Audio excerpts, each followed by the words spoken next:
사무엘하 6장 1절부터 보시겠습니다. 사무엘하 6장 1절. 다윗이 이스라엘에서 뽑은 무리 3만 명을 다시 모으고 다윗이 일어나 자기와 함께 있는 모든 사람과 더불어 바알레 유다로 가서 거기서 하나님의 궤를 메어오려 하니 그 궤는 그룹들 사이에 좌정하신 만군의 여호와의 이름으로 불리는 것이라. 그들이 하나님의 궤를 새 수레에 싣고 산에 있는 아미나답의 집에서 나오는데 아미나답의 아들 우사와 아효가 그 새 수레를 모니라. 그들이 산에 있는 아미나답의 집에서 하나님의 궤를 싣고 나올 때에 아효는 궤 앞에서 가고 다윗과 이스라엘 온 족속은 잣나무로 만든 여러 가지 악기와 수금과 비파와 소고와 양금과 제금으로 여호와 앞에서 연주하더라. 우리 사무엘하 6장은 하나님의 궤를 찾아오는 그런 그 장면이 소개가 되어집니다. 반역자들을 진멸하시고 그 다음에 선민국가를 번창케 하시는데 하나님의 택한 백성들, 이 택한 백성들이 이제 우리 선민이라고 이렇게 이야기했다 했는데 선민, 그 다음에 멸망시키는 백성들이 있었어요. 이 멸망할 백성들을 우리가 유민이라고 이렇게 이야기했습니다. 버리기로 예정되어진 백성들입니다. 이제 우리 사울가의 멸망을 우리가 확인했다 했고, 이 사울가의 멸망, 그다음에 다윗가의 번창, 사울가의 멸망.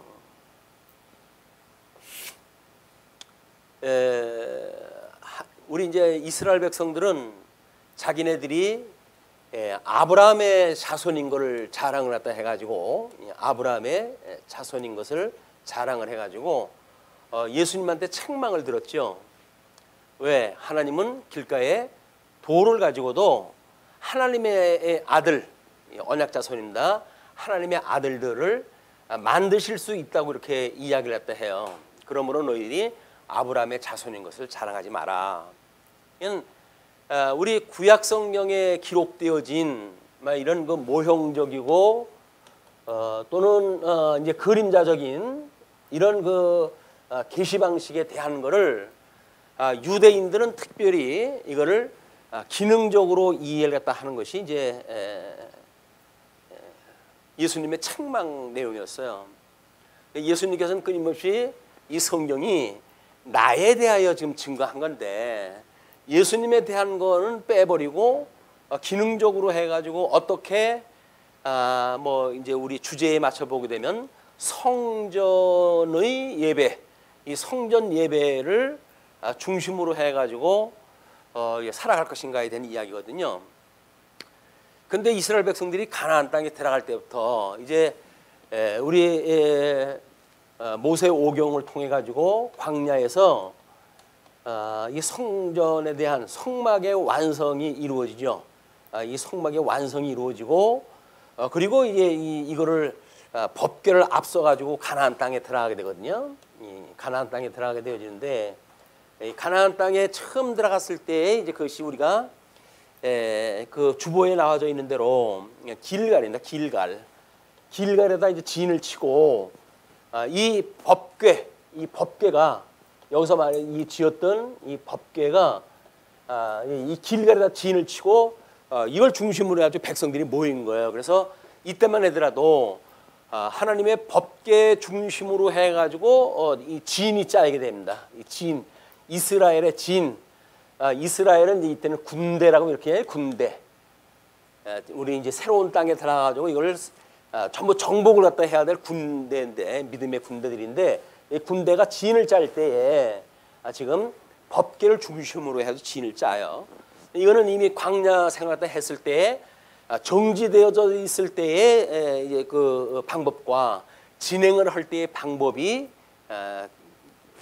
계시가 되어져 있고 그것에 따라 가지고 법궤를 앞세워가지고 가나안 땅 요단강을 건너가잖아요. 이 요단강을 이제 건너가게 되어지는데, 그래서 요단강의 모든 그 물이 이거 우리 홍수기인데도 불구하고 믿음으로 제사장의 발이 그 물에 강물에 닿을 때 하나님께서 요단강을 갈라지게 해가지고 내려오던 물을 하나님께서 막아놨기 때문에 벽같이 쌓였다고 이렇게 이야기를 해요.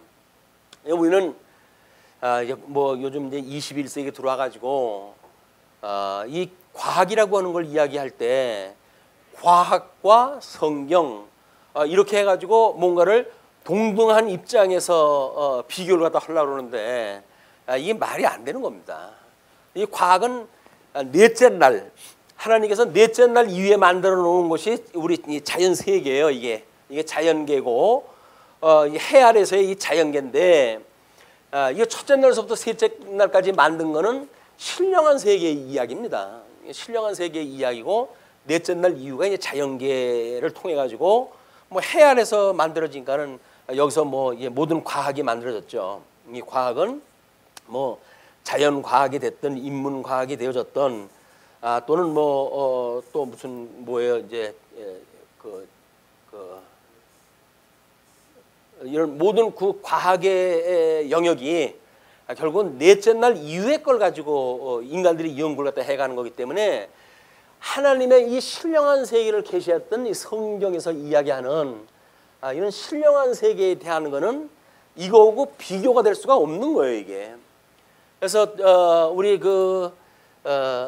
뭐 사회과학이라고 이렇게 이야기하죠. 사회과학, 인문과학, 자연과학, 과학이라고 이야기하는데 이거는 성경에서 이야기하고 있는 이 계시의 세계, 이 계시의 정신이 없으면 이런 과학이라고 하는 걸로 아무리 해봐도 이걸 우리가 눈치를 챌 수가 없어요. 하나님이 비밀로 감춰놨기 때문에. 그래서 우리가 뭐 이제 이게 하도 사람들이 자연 우리 철학으로 상실되어진 그런 그 마음이 우준하게 되어진 우리 지성 상태를 충족시키는 것이 철학의 학문이란 말이에요. 그럼 이 철학이라고 하는 것은 결국은 우매한 인간들이 가지고 있는 세계들이거든요. 이걸 가지고 이제 그 사람들은 우주관을 만들고 뭐 세계관을 만들고 나름대로 어떤 존재에 대한 이야기를 다 하고 그러는 겁니다. 그렇기 때문에 이거는 이게 접근이 불가능한 거다. 그런데도 불구하고 이 진리를 깨닫게 하시기 위한 일반 계시적인 그런 하나님께서 목적을 가지고 이런 자연 계시의 이런 과학을 발전을 시키셔요.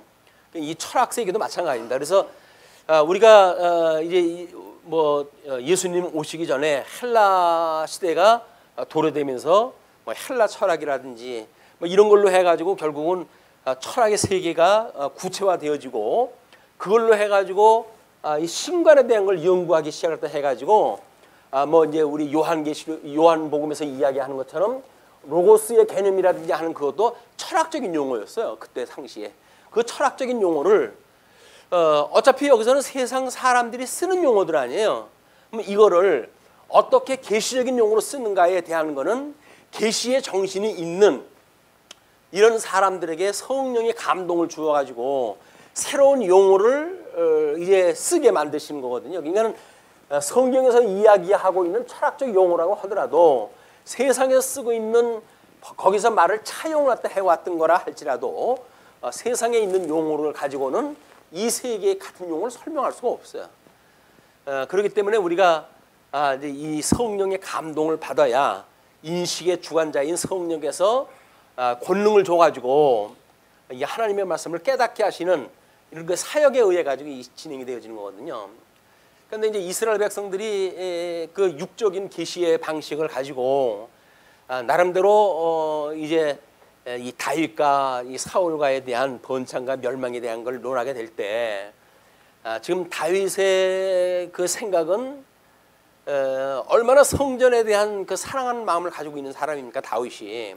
그러니까는 그 지금 백성들을 데리고 법궤를 이동해야 되겠다. 이제 자기 성도 차지했다 했고 다윗성을 차지했고 다윗성이 하나님의 이름을 두신 곳으로 해가지고 이제 하나님이 기뻐하시는 제사가 시작이 될 수 있는 데니까 이제 그런 그 계획을 가지고 옮기기 시작을 한 거예요. 그래서 주보에 그 성이 언약궤의 이동이라고 해가지고 이제 우리가 설명이 되어져 있잖아요. 길갈에서 진을 쳤을 때만 하더라도 요단강을 건너가지고 기적을 봤던 사람들입니다.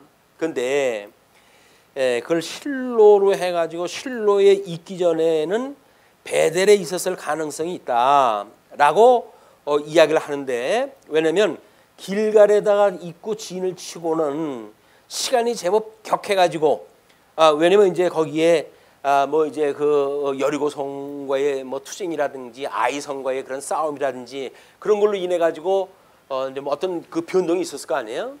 근데 그거를 성령의 내용으로 봐가지고는 베델로부터 해가지고 실로로 그걸 옮겼다고 하는 그런 걸 연상하는 그런 성경에 의해 가지고 이제 그렇게 추정을 또 하는 겁니다. 왜냐면 그 사사기 2장 11절에 그런 실로에 있기 전에는 베델에 있었을 가능성에 대한 거를 암시하는 그런 성경 구절이 있으니까 그래가지고 이제 실로에 있던 거를 지금 이 블레셋하고 전쟁이 일어났잖아요.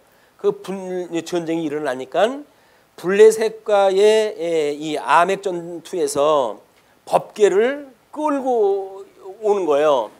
그 법궤를 끌어가지고 자기네들이 지금 전쟁이 일어나고 있는데 법궤를 끌고 온다는 이야기는 뭡니까? 한마디로 이미 법궤를 어떤 예수 그리스도를 계시하시는 이런 그 성전 되시는 예수 그리스도를 만나는 것이 아니라 법궤가 부적같이 그래가지고 이걸 앞장 세우면 전쟁에서 이기지라는 생각을 이 사람들이 자연스럽게 가졌던 거예요. 지금도 마찬가지입니다. 우리가 복음을 가지고 신앙생활을 한다고 하지만 여전히 이제 신앙생활, 뭐 이 신앙생활을 우리가 종교행위라고 이렇게 이야기를 하지만 이제 이 생활, 이 신앙생활이 종교행위라고 하는 그 이야기는 전부 기능적인 거거든요. 그래서 우리는 하나님을 노엽게 하면 안 돼. 그러므로 우리는 이렇게 살아야 돼라고 하는 당위를 일단 부여하고 이 당위에 의한 이 생활을 유도를 갖다 한단 말이에요. 이것이 우리가 반복음적인 이야기라는 겁니다. 반복음적인. 물론 충정이 있어요. 뭐 어떤 분이 그 검찰 총장이 충정심을 가지고 뭘 했다고 그렇게 표현했다 하던데 충정이 있어요. 이 사람들이 하나님을 섬기고자 하는 충정심이 있어요. 근데 아무리 마음을 보시는 하나님이지만 그 충정이라고 하는 그것이 인간적인 충정이라고 하는 건 하나님과 받으시지 않는 거예요.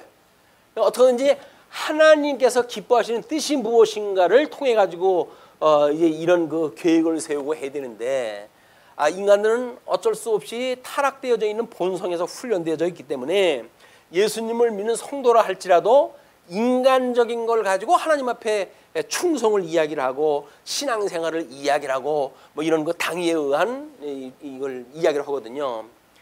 이것이 소위 말하는 이 기능적인 접근이라는 겁니다. 이걸 계시의 정신에 의해서 하나님의 기뻐하시는 뜻이 뭐지? 라고 하는 하나님 입장에서 이걸 생각하지 않고 인간 입장에서 이걸 한다는 거야. 이것이 요즘 이제 그 노령화 시대 때에 일반 계시로 하나님께서 주신 것이 이제 우리 이제 이 노 부모님하고 우리 연소한 자녀들의 문제에서도 마찬가지죠. 효라고 하는 것이 무엇인가라고 하는 것이 뭐 어련히 잘 배운 걸로 해가지고 효도를 갖다 생각을 하겠어요. 자기네들이 좋은 합리적이고 이런 걸로 효를 갖다 하지요. 근데 이 노부모님들이 가지고 있는 그 효라고 하는 개념은 새로운 사람들이 뭔가 봉양하는 것이 부담스러워요. 왜? 새로운 방식을 가지고 자꾸 욕을 갖다 하니까 야, 난 그런 거 싫다. 그냥 집에서 있는 반찬 해가지고 먹으면 되지. 라고 하는 것이 익숙해져 있는 이분들의 삶의 모습이거든요. 근데 젊은 사람들은 귀찮게 뭐 그렇게 해요. 가자 그러면 가지. 뭐 그렇게 말이 많냐고. 구박을 하면서 식당으로 끌고 가요. 그냥 뭐 그냥 힘들고 노인네들은 그래가지고 집에서 그냥 이렇게 뭐 따뜻한 음식 해가지고 먹었으면 좋겠는데 또 뭐 그렇게 해가지고 큰 소리 나는 것이 싫으니까 그래가지고 헐수 없이 끌려갑니다. 이게 헐수 없이 끌려가요. 거기다가 또 뭐 입에 이 입맛이 맞습니까? 안 맞아요. 그것도 또 지네들 입맛 맞는 거 고를 거 아니에요. 이제 이거 이 젊은이들이 요구하는 게 뭐예요? 뭐 이제 요즘 뭐 피자라든지 뭐 이런 걸로 해가지고 하니까 노인들이 한 조각만 먹어도 느글느글해야지 못 먹어 이거를. 그런데 자기네들은 너무 맛있는 거야. 그러니까 자기네 입맛에 맞는 걸 가지고 효라고 하는 걸 실행을 해요. 근데 사실 노인들은 아휴 내가 빨리 죽어야지. 효의 공양을 받고 하시는 말씀이 아휴 내가 빨리 죽어야지. 왜 그럴까요? 이것들조차 내 마음대로 안 한다는 거야. 한차 사람들도 이런데 아니 그 하나님의 고귀한 계시의 그 정신의 그 뜻을 인간이 어떻게 알겠어요? 인간적인 방법으로 하자 하나님을 공경하는 것이 결국은 우리 가인의 길을 갖다 가는 겁니다. 가인의 길을. 뭐 제사 드리면 됐지. 뭐 까다로워? 뭐 이렇게 이야기하는 거죠. 하나님은 안 돼. 피 흘림의 제사해야지. 곡물 제사라고 해야지 형식만 제사라고 드린다고 되겠냐? 내가 지금 원하는 거는 피 흘림의 제사, 예수 그리스도의 대속에 대한 의미를 깨닫게 하는 거지. 아 내가 먹을 것이 없어서 너희들한테 제물 바치라고 그러냐? 그 얘기 아닙니까? 근데 인간은 안 그런 거예요. 자기 차원에서 최대한 정성을 다해가지고 하나님 바치니까 좀 받으세요. 좀 받아요. 뭐를 까다로워요. 정성 다해가지고 바치면 좀 받지. 그런데 이게 아닙니다. 하나님께서 보시기에는 야, 난 너희들이 드리는 걸 배가 불러. 내가 배가 불러다는 거예요. 근데 인간은 어쩔 수 없이 자기를 채우기 위한, 자기 만족을 위한 제사를 드려요. 자기 만족이지 하나님은 아무 상관이 없는 일이에요. 여기서 하는 것 자기네들의 만족이에요. 자기네들 만족. 부모님은 만족하는 귀찮아요. 아유 내가 빨리 이놈의 세상 가야지. 뭐 조금 하면은 그냥 소리나 질러대고 아유 저놈 꼴 보기 싫어가지고 빨리 가야지. 이거 우리가 이해하기 사실 쉽지 않습니다. 왜? 자기는 정성을 다 해가지고 뭘 하는 거거든요. 아, 없는 돈 다 마련해가지고 시간도 없는데 그걸 다 계획을 짜가지고들 이걸 하는 거니 그걸로 따라주면 얼마나 좋겠어요. 근데 목적이 어디 있는가가 문제 아니에요? 이제 부모님을 공양하는 것이 이것이 우리가 목적이라고 한다면 이쪽에서 하는 건 이게 수단 아니에요. 이게 목적을 위한 이게 수단으로 되어지는 건데 수단적 가치가 목적적 가치를 이제 뛰어넘을 때 심하게 이게 이제 충돌이 만들어지는 겁니다. 우리 하나님에 대한 말씀을 공부하는 것도 마찬가지죠. 성경을 뭐 몇 번을 읽으면 어쩌고 저쩌고 그러는데 그렇게 해가지고 뜻이 뭔지를 모르게 되면 뭐만 남아요? 나기야 뭐 백독을 헛되는 둥 천독을 했다는 그 얘기만 남는 거예요. 저쪽 뭐 장안조 저 청주장로교에 있을 때 어떤 남자분이 뭐 성경을 뭐 몇 독을 했더나 뭐 아주 상당히 자부심을 가지고 계신 분이 그래서 뭐 귀한 일이죠. 다 사전 준비해가지고 하나님께 보내셨나 보다. 그렇게 해가지고 말씀을 이제 가르쳤잖아요. 뭔 얘기인지 알지 못한다고 가버렸어요. 백덕으로 뭐래요? 하나님 뜻을 몰라요. 왜? 이쪽 걸로 해야지 백덕으로 했다 했으니까 예수님 옷의 유대인들 성경 외웠습니다. 성경을 외우는데 몰라요. 그게 뜻이 뭔지는 몰라요. 왜? 하나님께서 그걸 비밀로 이걸 묶어놨거든요. 이건 비밀로 해가지고 내가 아니면 이건 열 수가 없어. 내가 이거를 열어줬을 때 너희들 비로소 이걸 볼 수 있는 거야. 라고 해가지고 성령이 오시게 되면 너희들이 권능을 받고 내가 십자가에서 죽을 때 하나님 앞에 직접 나가는 길을 만들어줄게. 그래가지고 휘장을 찢어놓고 이걸 만들어 주셨는데 근데 인간들은 자기네들이 이 언약자손이라고 하는 이것 때문에 자부심을 가지고 그 뭐 유대인들한테도 이제 그 이방인들한테 복음을 증거했을 적에는 칠 떨잖아요. 개돼지 같은 인간들하고 같은 취급을 해? 그 이야기거든요. 근데 복음을 깨달은 사람들이 봤을 적에는 지나 개들이나 할 게 뭐가 있어. 오히려 악행은 지네들이 했는데 그렇게 되어지는 거거든요. 이게 우리가 복음을 안다는 이야기는 사실은 우리들이 이 공부하는 것도 사실 그렇습니다. 이제 뭐 저야 이제 연구를 하고 이제 뭐 이렇게 하다가 보니까는 이게 전반적인 걸 통해 가지고 연역적인 정권이 되잖아요. 연역적인. 여러분들은 이제 이걸 또 공부를 갖다 해야 되니까 매일 강론을 통해 공부하는 거는 귀납적인 방법으로 해가지고 공부를 갖다 하실 수밖에 없어요. 그렇죠? 뭐 우리 오늘 뭐 하는 거 이거는 열왕기 사무엘하 6장 여기서부터 우리가 이제 풀어 나가야 되니까 그런 거거든요.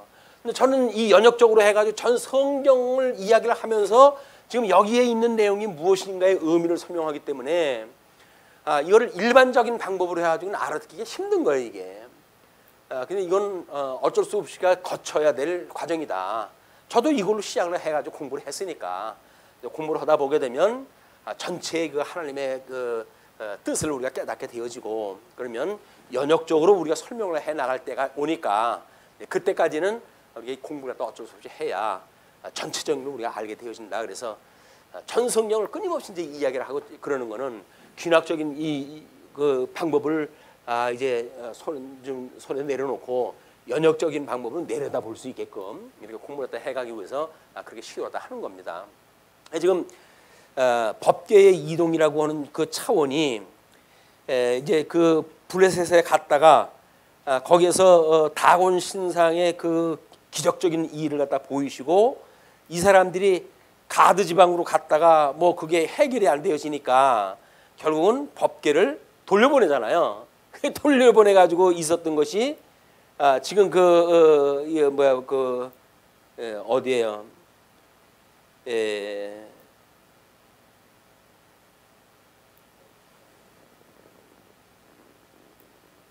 벨세드스라고 하는 도로 이제 와 있는 거예요, 이게. 거기서 기란 여아림으로 해가지고 다윗 때까지 이 기란 여아림에 지금 머물고 있는 상태. 성전의 흐름은 거기서 머무르고 있는 상태예요. 거기에 이제 이 다윗과의 번창과 뭐 사울과의 멸망과 이런 그 일들이 복잡하게 벌어진 거예요. 그러니까 이런 일들이 성전의 역사하고 성전의 역사는 예수 그리스도의 이야기이기 때문에 무관치 않은 거거든요. 그런데 오히려 성전은 지금 머물러져 있어요. 성전은 머물러 있고 역사가 진행되어지는 것을 우리가 이제 공부를 한 거다. 그러면 역사가 이렇게 진행이 되어진 거는 성전을 이루기 위한 일 아닙니까? 성전이 이룬다는 이야기는 법궤가 뭐 새로 만든다는 것이 아니라 이 나라가 창건되어졌을 적에는 우리가 이제 뭐 선지직이 완성이 되어지고 왕직이 되어지고 이 통치에 대한 이것이 다 이제 이루어져야 되잖아요. 우리 이게 제사직이 완성이 돼야 되니까. 그러니까는 지금 선지직에 대한 거는 우리 사무엘이 와가지고 이미 완성이 되어졌어요.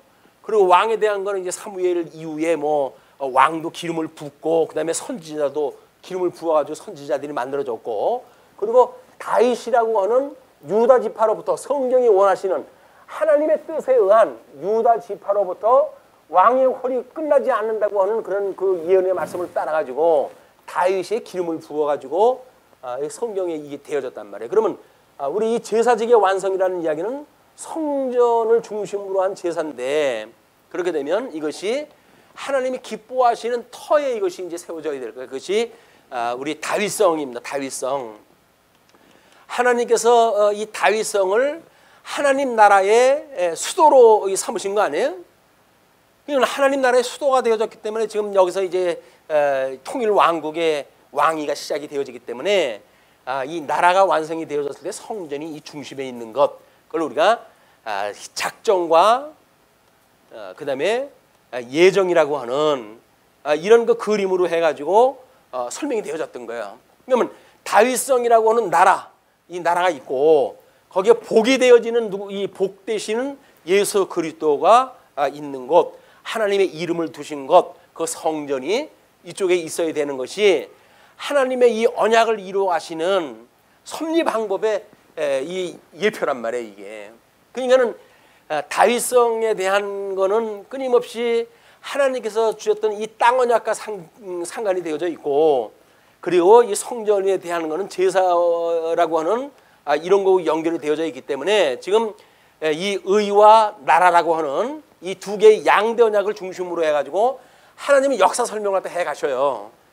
역사 설명을 갖다 해가는데 거기서 뭐 나라니 의인이 이런 것이 언급이 되어져 있지를 않으니까 그 줄을 맞추기 어려운 거예요. 근데 우리는 이미 양다 언약으로부터 시작이 되어졌기 때문에 지금 사무엘 하에서도 이것을 의와 나라라고 하는 관점으로 이것이 의고 이게 나라라고 하는 그런 그 개념이거든요. 그러니까 이런 그림을 가지고 지금 사무엘 하 6장이 소개가 되어진다. 그런 그 이야기입니다. 그래서 다윗이 지금 성전을 이동하려고 했던 법궤를 이동하려고 했던 그 내용이 끝이 나고 6절로부터 9절 나곤의 타작마당서 우사가 급사를 갖다 되어지는 사건이 소개가 되어집니다. 그들이 나곤의 타작마당에 이르러서는 소들이 뛰므로 우사가 손을 들어 하나님의 궤를 붙들었더니 여호와 하나님이 우사가 잘못함으로 말미암아 진노하사 그를 그곳에서 치시니 그가 거기 하나님의 궤 곁에서 죽으니라. 여호와께서 우사를 치심으로 다윗이 분하여 그것을 베레스 우사라 부르니 그 이름이 오늘까지 이르니라. 다윗이 그날에 여호와를 두려워하여 이르되 여호와의 궤가 어찌 내게로 오리요 하고 다윗이 여호와의 궤를 옮겨 다윗성 자기에게로 메어가기를 즐겨하지 아니하고 가드 사람 오베데돔의 집으로 메어간지라. 여호와의 궤가 가드 사람 오베데돔의 집에서 석 달을 있었는데 여호와께서 오베데돔과 그의 온 집에 복을 주시니라. 이게 가드 사람의 이 오베데돔인데 하나님께서 이방인한테 복을 주어요. 그리고 성전을 옮기려고 했던 다윗의 뜻과는 다르게 우사를 쳐가지고 거기서 급사를 하게 하십니다. 이거예요. 하나님의 뜻으로 해가지고 아니 소가 뛰니까 이게 무너질 판 아니에요. 그냥 우사가 어디다 뛰지 못하게 붙들었어요. 인간적으로 봤을 적에는 얼마나 이게 잘하는 일입니까? 근데 하나님 치셨어요. 왜? 하나님께서 법궤는 그런 게 끌들고 만들어 놓지 않았어요. 여기서 교육되어지기를 광야에서는 제사장이 이걸 메고 이동을 하도록 되어져 있지. 우리 블레셋으로 갔을 때에는 법을 모르는 사람들이니까 지네들 방식으로 해가지고 술에다 싣고 이걸 보냈죠. 그냥 그거는 모르는 사람들이 그러는 걸 하나님께서 어떻게 하겠어요? 그건 그냥 법궤만 이동으로 하면 되지 걔네들이야. 그러니까 별 문제 없이 옮겨졌지만 이제 다윗이 하나님 나라 백성으로 하나님 나라의 왕으로서 성전을 옮긴다고 하면 이런 구약 성경의 하나님의 뜻이 무엇인가를 충분히 연구가 돼야죠. 이게 하나님께서는 성전 법궤를 어떻게 이동을 갖다 하게 하셨는지 그런 뜻을 통해 가지고 이걸 이루어야 되는데 그 블레셋 군대에서 올라오게 했던 그 방식 그대로 그걸 갖다 이제 하다가 보니까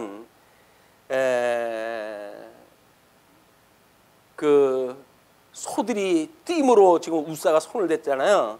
그러니까 하나님께서 급사를 시킴으로 해가지고 경고를 다 보낸 거예요. 다윗이 경고를 받아 알아듣는 것이 아니라 뭐야 이거 그런 거 아니에요?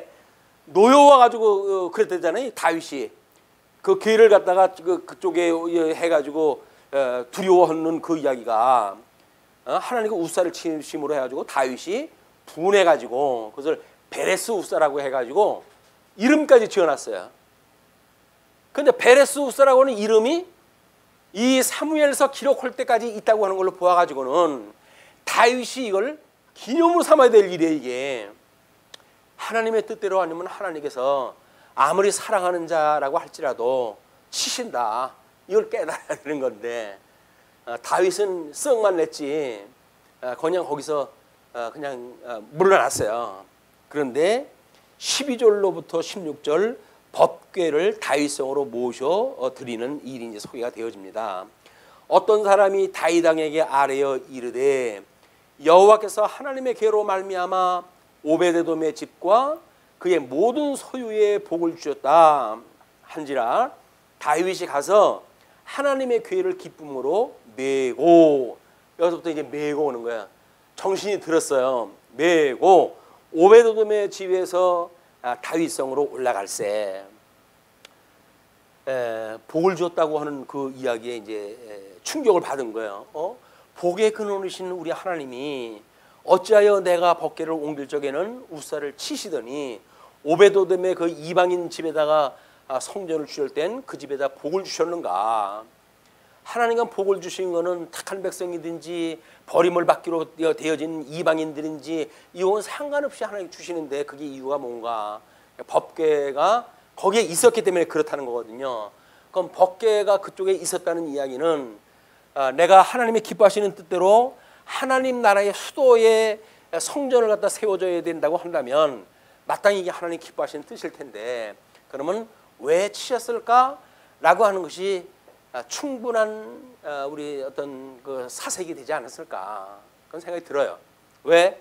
우리는 과거에 지금 이 우사의 사건 이런 그 과거사가 제대로 해명이 안 되게 되면 그러면 현재 지금 이 법궤를 이동해야 된다고 하는 새로운 현재사에 대한 이것이 해명이 이걸 우리가 직시할 수가 없는 거거든요.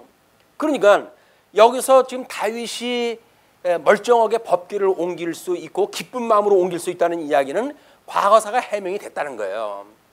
우리가 끊임없이 하나님의 뜻을 따라 우리는 실수할 수가 있어요. 그렇지만 그런 그 일들을 깊이 개인적인 해명의 시간이 필요하다. 역사적 해명이 안 되면 안 돼요. 이것이 우리 이런 신앙적인 모습으로 보게 되면 회개라고 이야기를 합니다.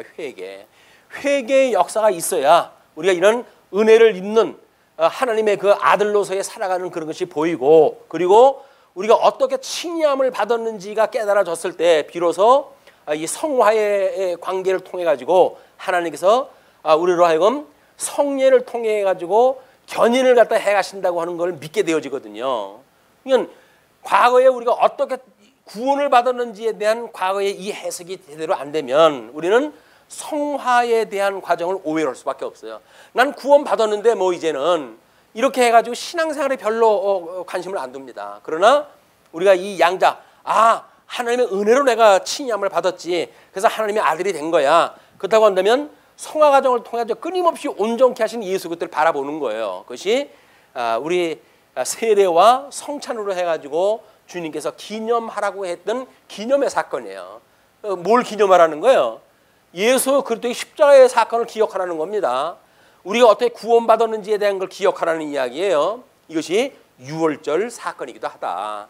그래서 아무리 아브라함한테 지금 할례를 주어가지고 지금 언약 자손을 삼은 백성들 아닙니까? 그러나 우리 에덴의 이 애굽의 종노릇을 하고 나올 적에는 유월절을 지키지 않으면 하나님 나라에서 영원한 생명을 누릴 수가 없어요.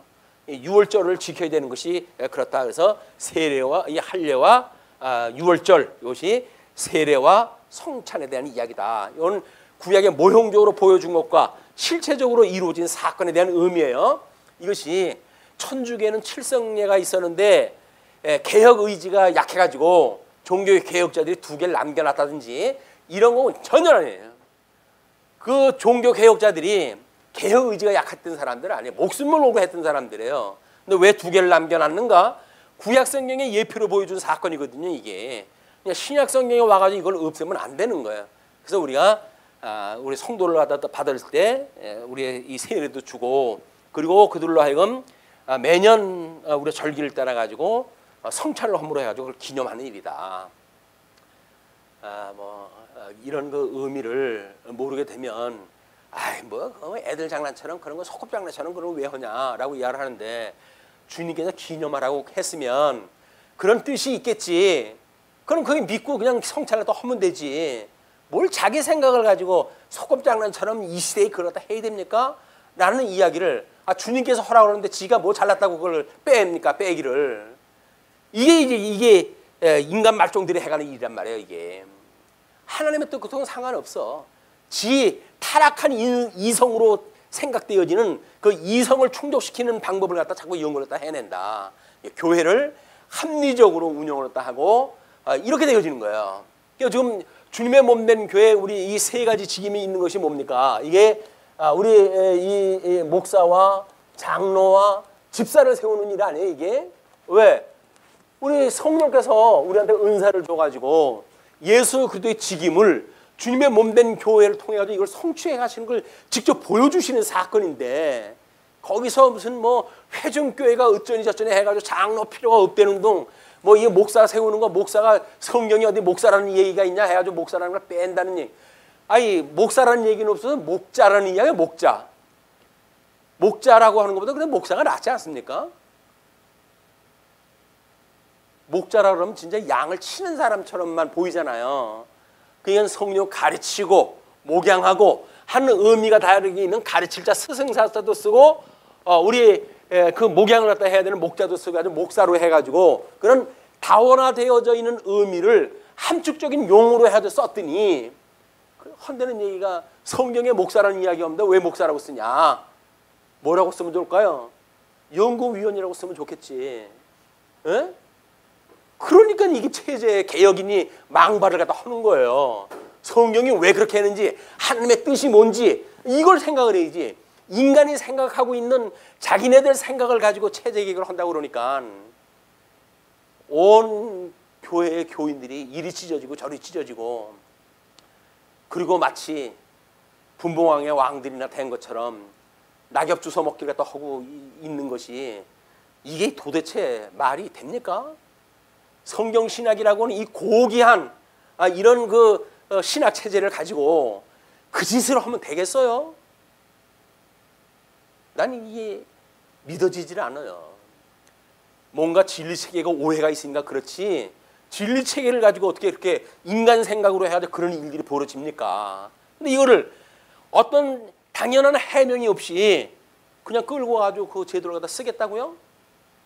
안 되잖아요. 그러면 해명이 돼야지. 왜 문제가 생긴 건데 이것이 돼야지. 그거 없이 그 나물에 그 밥이지. 오히려 더 원 제상자가 낫지 않겠어요? 제상자가 없었다고 후임자가 그걸 대신 써먹으면 그 사람은 달라요? 인간이? 전하나 똑같은 인간이지.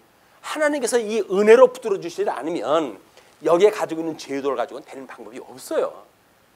우사처럼 치질하는 게 다행인지를 알아야지. 그러면 하나님의 뜻이 뭔 걸 분별해서, 하나님이 기뻐하시는 뜻은 제사장들이 이걸 들고 이동하도록 되어져 있어. 그런 방법을 깨닫고 그렇게 가지고 이제 성으로 옮기는 것이 당연한 방법이었다. 자, 그게 올라가니까 그 오베데돔의 집에서 다윗성으로 올라갈새, 그건 이미 이동을 할 때 아무 문제가 없었잖아요.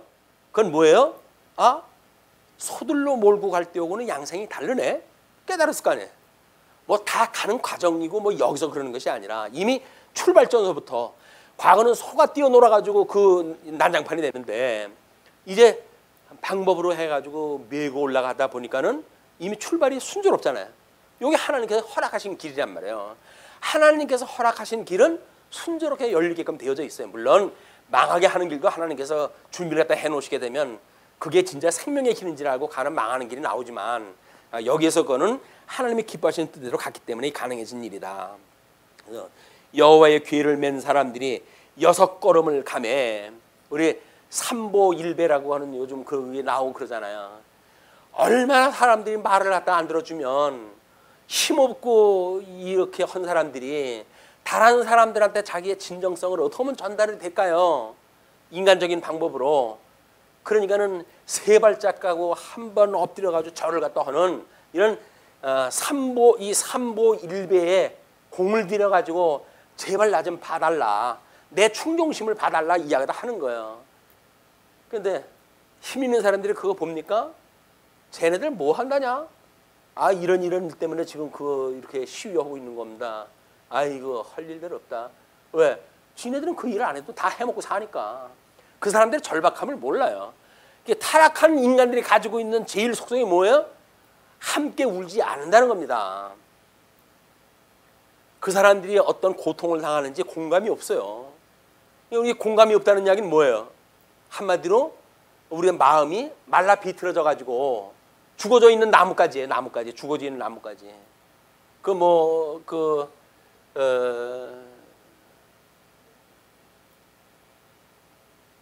신국에 대한 그 이야기를 갖다 하는 사람이 그러더라고요. 지옥에 갔더니 나뭇가지들이 그 지옥의 모습으로 아주 그려놨더라고. 생명이 없는 나뭇가지들.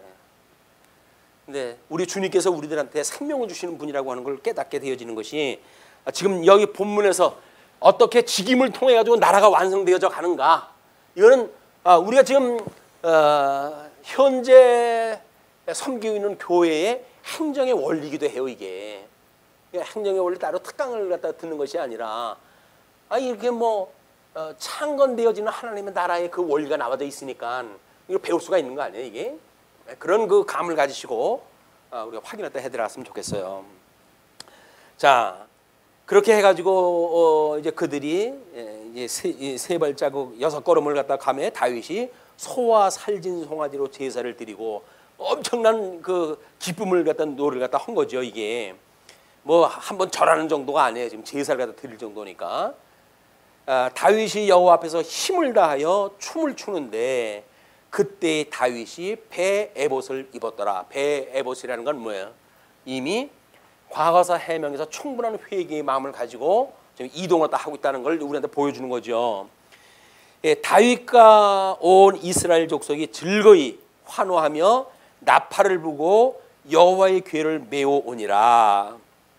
자, 16절로 이렇게 16절이 여호와의 궤가 다윗성으로 들어올 때 사울의 딸 미갈이, 사울의 딸 그 미갈은 다른 데로 시집 같은 걸 다윗이 자기 왕국을 갖다 세우면서 데려오라고 그래가지고 데려왔던 그런 그 입장 아닙니까? 사랑했기 때문에 그걸 데려와가지고 집에다 뒀더니 창으로 내다보다가 다윗 왕이 여호와 앞에서 뛰놀며 춤추는 것을 보고 심중에 그를 업신여기니라. 왜?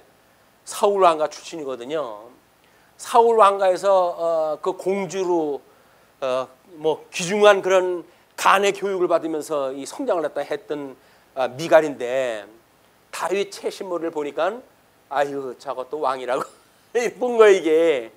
그러니까 하나님 앞에서 기뻐하시는 뜻이라고 하는 것이 뭔지를 분별하지 못하게 되면 여기서 자기가 배운 그런 윤리를 기본으로 해가지고 상대방을 비판할 수밖에 없는 이런 비참한 우리 미갈의 모습을 보게 되어집니다.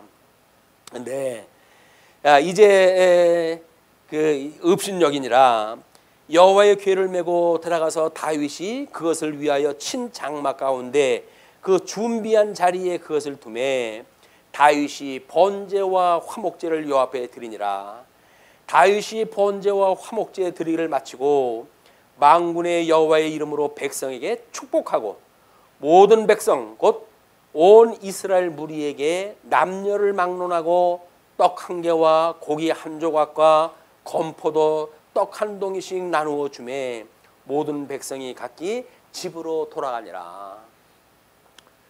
법궤를 갖다 이동이 됐어요. 이제 이 성전의 법궤를 이동을 했어요. 그러면 이 다윗성은 지금 12지파가 모여 있는 이스라엘의 지금 수도예요. 그렇기 때문에 여기에 참여되었다고 하는 것을 떡과 포도주와 포도송이로 해가지고 떡을 띄워가지고 전부 해가지고 각 자기네들 그 집으로 해가지고 돌려보낸 거 아닙니까? 그 이야기는 여기에 동참하고 있다는 의미예요. 그것이 예수 그리스도 앞에서 우리가 성찬을 허물어 해서 우리를 어떻게 구원하셨는지 지금도 대주제가 돼서 하나님 보좌 우편에서 우리를 하감하고 계신 우리 주님께서는 우리를 어떻게 섭리를 갖다 해 가시는지 그걸 우리로 하여금 보고 믿으라는 이야기예요. 내가 너희를 온전케 하는 거야. 너희들이 해가는 것이 아니야. 내가 너희를 온전케 해. 그러니까는 온전케 하시는 예수 그들을 바라보라. 그분을 바라보라는 거예요. 그게 예수를 믿으라는 이야기예요. 교회 다니는 사람들이 예수 믿는 사람이 없어요. 오죽하면 성경에서 온전케 예수를 바라보라고 그랬을까요? 예수를 믿지 않고 뭐 여기서 뭘 공을 들이려고 자꾸 그러니까 제발 예수 믿으세요. 제발 예수 믿으세요. 교회에서는 예수를 믿는 것이 제일 정도지 예수를 믿지 않고 자기 방법대로 공들이는 것이 문제가 아니다. 자, 이제 그렇게 해가지고 20절입니다. 20절로 23절 다윗과 미갈의 불화가 소개가 되어지는데 다윗이 자기의 가족에게 축복하러 들어오매 대사를 마치고 이제 자기의 개인사가 시작이 되어지는 거죠.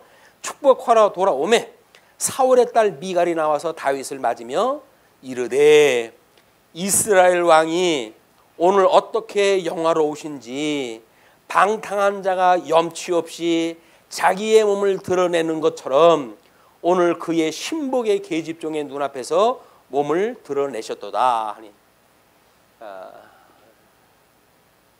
비판한 거예요. 이제 그렇게 하니 다윗이 미갈에게 이르되 이는 여호와 앞에서 한 것이니라. 그가 내 아버지와 그의 온 집을 버리시고 나를 택하사 나를 여호와의 백성 이스라엘의 주권자로 삼으셨으니 내가 여호와 앞에서 뛰놀리라. 내가 하는 나의 그런 그 마음을 네가 만분의 1000분이라도 헤아려? 네가 내가 지금 어떤 기쁨으로 이렇게 하나님 앞에 즐겁게 노래를 갖다 했는지 네가 알아?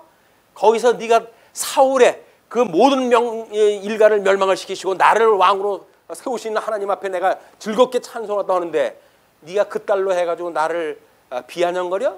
그 이야기 안 해. 공감이 없는 거예요. 사랑하는 미갈을 우리 다윗은 다른 사람하고 결혼하고 있는 걸 끌어다가 자기 처로 다시 회복을 시켜놓은 거 아닙니까? 그럼 그게 어떤 충격인지를 알아야지. 겨우 세상의 윤리를 가지고 자기 남편의 그런 걸 갖다 책망하다 하니까 이건 인간되긴 틀렸다. 하나님의 사람으로 내가 이 대사를 이루어가는 내 일에 내 저자로 이 여자는 마땅치가 않구나 이렇게 결정이 되어진 거예요. 내가 이보다 더 낮아져서 스스로 천하게 보일지라도 내가 말한 바 계집종에게는 내가 높임을 받으리라 한지라. 예수 그리스도의 비하의 신분이 무엇인지 신학적 의미를 제쳐놓고 여기서 목사가 채통 없이 뭐 이랬던 둥 저랬던 둥 이런 그 이야기는 맞지 않는 이야기란 말이야. 여기서 지금 세상에 살아가는 그런 이치를 따라가지고 논할 것이 아니라 하나님 앞에서 얼마나 그 말씀 안에서 기뻐하고 즐거워하는지 그걸 보는 것이 우리 뭐라 그래요? 성경에서는 그거를 가르치는 자와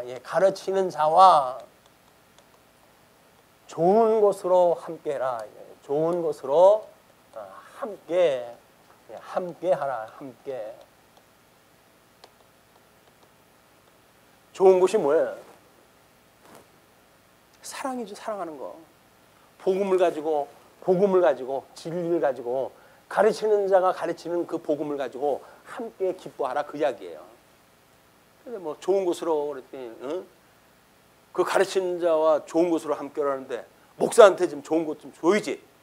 이래가지고 지 입에 들어가는 것만 생각하는 목사가 있다고 한다면 그분도 참 답답한 양반이야.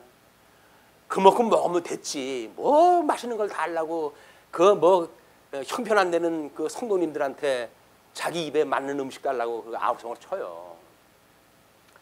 좋은 곳이라고 하는 그 이야기는 진리입니다. 진리. 진리와 함께 기뻐하는 것이 사랑이기 때문에.